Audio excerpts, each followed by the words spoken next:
Council of Pakistan newspapers editors کی press freedom and monitoring committee نے سالانہ media freedom report جاری کر دی۔ انکشاف کیا گیا ہے کہ پاکستانی میڈیا پر مکمل کنٹرول اور سینسرشپ کے ساتھ صحافیوں کو قتل، گرفتاریوں، مقدمات، جبری افیئر، بینک اکاؤنٹس کی بندش، ECL میں نام اور اشتہارات کی بندش جیسے مسائل کا سامنا رہا۔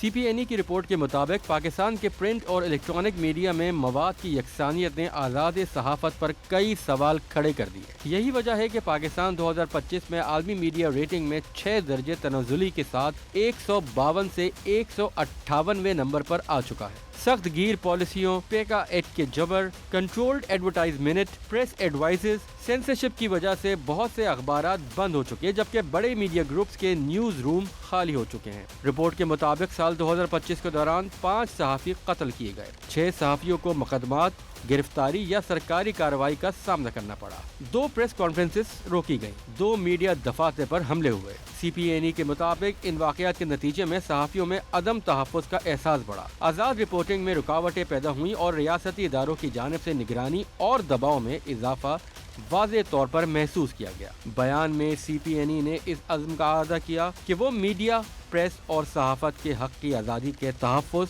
صحافیوں کے حقوق کے دفاع اور جمہوری اقدار کے فروغ کے لیے اپنی جدوجہد جاری رکھے گی۔